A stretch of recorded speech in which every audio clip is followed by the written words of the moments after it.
Bangkok throbbed with life. Neon lights pulsed, casting a surreal glow over the crowded streets. The city was a living, breathing entity, its heart beating in rhythm with the footsteps of countless souls. Street vendors hawked their wares, their voices blending into a symphony of commerce and culture. The aroma of sizzling street food wafted through the air, mingling with the scent of incense from nearby shrines. The humid air crackled with energy, a palpable force that seemed to connect everyone and everything. It was as if the very atmosphere was charged with the stories of the city, waiting to be told. I sat with Nan, my Thai friend, sipping potent Mekong whiskey.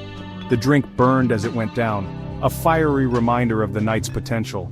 Nan was a man of deep beliefs, a devout Buddhist who saw the world through a lens of spirituality and mysticism. We were a study in contrasts.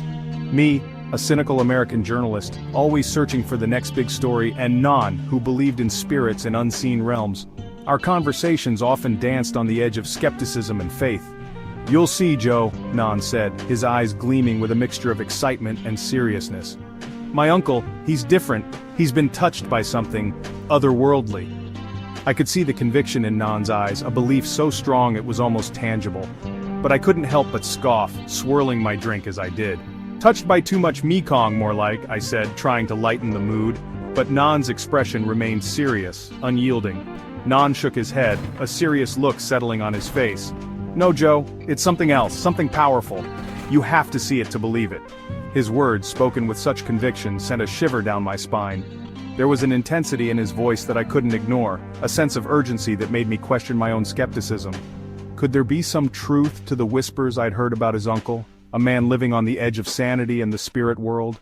The stories were always vague, filled with half-truths and shadows, but they had a way of sticking with you. As I sat there, the night market bustling around us, I felt a strange sense of anticipation. What if Nan was right? What if there were things in this world that defied explanation?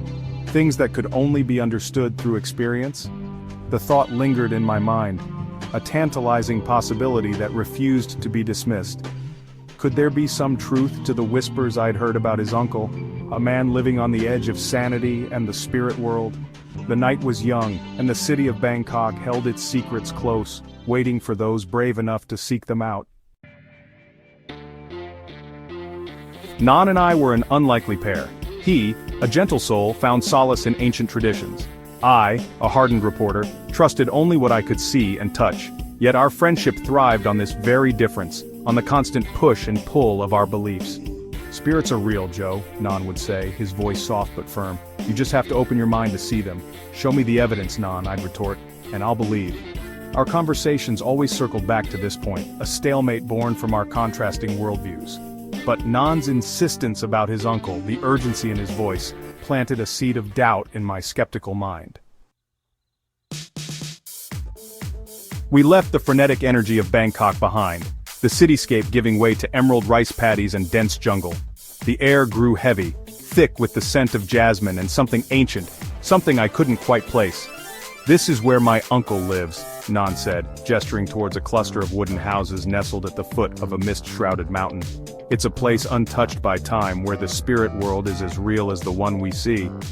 A shiver ran down my spine. The village seemed to slumber under a watchful silence, the air thick with unspoken secrets and a palpable sense of the unseen. We found Uncle Keng tending his rice paddy, a stooped figure with eyes that seemed to hold the wisdom of centuries. His skin, weathered and tanned, spoke of a life lived under the scorching sun. He greeted us with a toothless grin, his voice a raspy whisper. Although his eyes held a spark of recognition for Nan, they lingered on me with unsettling intensity. "Uncle, this is my friend Joe," Nan said. Uncle Keng simply nodded, his gaze never leaving mine. I felt a chill crawl up my spine, a sense of unease settling in the pit of my stomach. This was a man who lived on the edge of two worlds, a conduit to something ancient and unsettling. Gone was the welcoming smile. Uncle Keng now spoke in hushed, frantic whispers, his eyes darting around as if pursued by unseen phantoms. He refused to eat, claiming the spirits provided him sustenance. "It happened gradually," Nan whispered, his face etched with worry. The whispers started after he found that ancient amulet in the forest. It's like something latched onto him. I tried to rationalize Uncle Keng's behavior as dementia or illness. but the intensity in his eyes, the way he flinched at unseen touches, filled me with a creeping dread. Something was deeply wrong, something that defied logical explanation. The days that followed were steeped in a growing sense of unease. The villagers spoke in hushed tones, their eyes filled with fear and pity whenever they looked at Uncle Kang. At night, strange chanting echoed from his hut, guttural sounds that sent shivers down my spine. I'd find him muttering to himself, his body contorting in unnatural ways, his eyes vacant and hollow. The skepticism I'd clung to was slowly eroding, replaced by a chilling certainty that something sinister was taking root in Uncle Kang. I was witnessing a possession, a slow, agonizing takeover by an unseen entity. The line between reality and nightmare blurred. Objects moved on their own. Disembodied whispers followed us through the village. One evening, I saw a spectral figure hovering near Uncle Kang's hut, its eyes glowing with an eerie green light. I blinked, and it was gone. Had I imagined it, or was the veil between the spirit world and ours wearing thin? Non, his face pale but resolute, held my gaze. "You see it now, Joe? The truth is all around us." He was right. I could no longer deny the evidence of my own eyes. The supernatural was real, and it was terrifying. The air crackled with energy, a palpable tension that seemed to vibrate through every leaf and branch. A storm raged outside, mirroring the chaos unfolding inside Uncle Kang's hut. The wind howled like a banshee, and the rain pounded against the roof with relentless fury, as if nature itself was trying to warn us of the impending doom. His screams pierced the night, filled with agony and an inhuman rage. Each cry was a dagger to our hearts, a reminder of the torment he was enduring. We rushed inside to find him levitating above the floor, his body contorting in impossible angles, his eyes burning with an eerie green fire. It was a sight that defied all logic and reason, a nightmare made real. The air grew thick, suffocating, as if the very essence of the entity possessing him had seeped into our world. A dense fog began to roll in, shrouding everything in a ghostly veil, making it hard to breathe, hard to think. "He's gone," Nan whispered, his voice choked with despair. "My uncle is gone."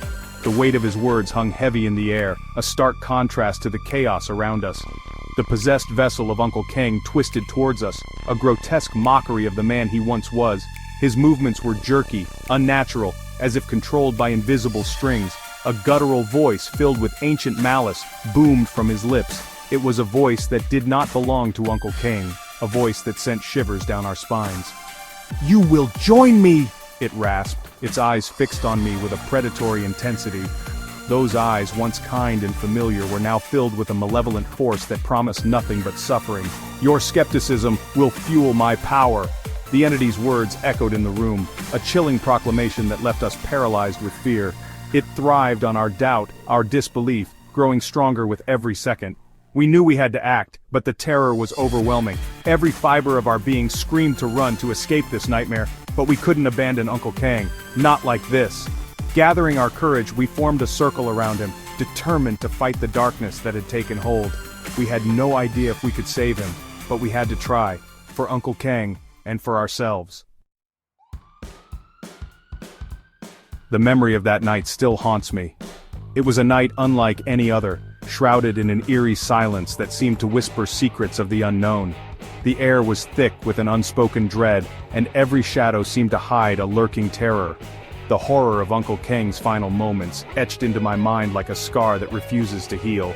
His eyes, wide with terror, seemed to see something beyond our realm, something that no words could ever describe. The terror of confronting a force beyond human comprehension forever changed me.